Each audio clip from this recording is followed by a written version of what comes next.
2 Peter chapter 1 verse 4 unfolds a profound truth about the divine provision of God, emphasizing his exceedingly great and precious promises. These promises are not abstract theological concepts. They are the firm foundation upon which believers stand as they navigate the challenges of a fallen world. This verse demands careful reflection as it connects God's promises to both the transformation of the believer's life and their escape from the corruption that dominates the world through sinful lusts. First, consider the nature of these promises. They are described as exceedingly great and precious, underscoring their immeasurable value and divine origin. These promises include eternal life, the indwelling of the Holy Spirit, and the inheritance of God's eternal kingdom. They are not fleeting or conditional, but are guaranteed through the finished work of Christ. God, who cannot lie, has bound himself to these promises, making them an unshakable anchor for the soul. To partake of the divine nature is not to suggest that believers become gods, but to affirm their participation in the holiness, character, and moral purity of God. The transformation begins at salvation, where believers are regenerated and renewed by the Holy Spirit. The old man, corrupted by deceitful desires, is put off, and the new man, created in righteousness and true holiness, is put on. This is a process that involves active cooperation with the Spirit. As Philippians chapter 2, verses 12 through 13 declares, "Work out your own salvation with fear and trembling, for it is God who works in you both to will and to do for his good pleasure." However, this participation in the divine nature does not occur in a vacuum. It directly contrasts with the corruption that is in the world through lust. The world is dominated by desires that enslave and destroy. James chapter 1 verses 14 through 15 warns that lust, when it is conceived, gives birth to sin, and sin, when it is full grown, brings forth death. The believer must recognize the gravity of this corruption and the urgency of escaping it. This escape is not passive, but requires deliberate action, fleeing youthful lusts, abstaining from fleshly desires that war against the soul, and walking in the Spirit so as not to fulfill the lust of the flesh. Galatians chapter 5, verse 16. The corruption described here is not limited to overtly sinful acts, but encompasses the entire fallen nature of humanity. It manifests in greed, pride, envy, and countless other forms that oppose God's character.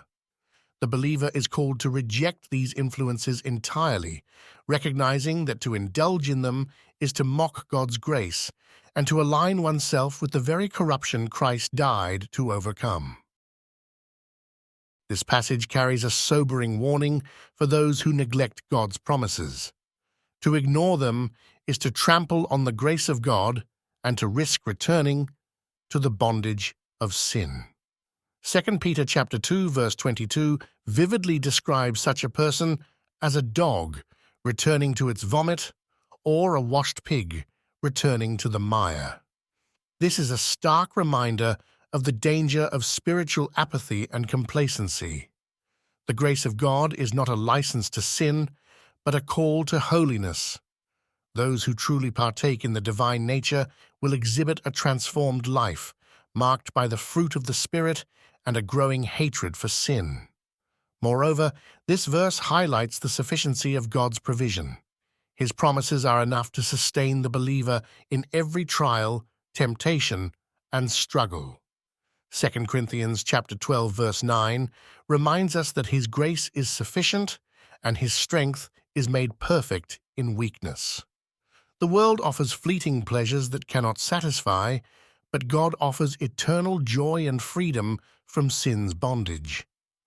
His promises are not theoretical, but are fulfilled in the person and work of Jesus Christ, who is the yes and amen of all God's promises. Are you living as one who partakes in the divine nature, or are you entangled in the corruption of this world? The promises of God demand a response. To partake in the divine nature means to pursue holiness, to reject sin, and to live with an eternal perspective. It is a call to vigilance, discipline, and unwavering devotion to Christ. The Apostle Paul exhorts in 1 Corinthians chapter 9, verse 27, "I discipline my body and bring it into subjection, lest, when I have preached to others, I myself should become disqualified." This passage leaves no room for half-hearted Christianity. The fear of the Lord compels us to take these truths seriously. God will not tolerate sin, and he will not share his glory with another. To neglect his promises or to treat them lightly is to invite his judgment. Hebrews chapter 10, verses 26 through 27 warns that for those who willfully persist in sin, there remains only a certain fearful expectation of judgment and fiery indignation which will devour the adversaries. Finally, this verse offers hope and assurance to the faithful.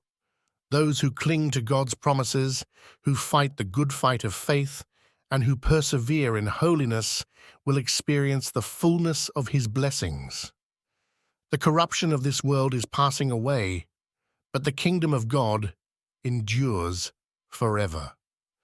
Revelation chapter 21, verses 1 through 4, paints a glorious picture of the future for those who are faithful, a new heaven and a new earth, where God will dwell with his people, and there will be no more death, sorrow, or pain. The call is clear. Examine your heart and your life.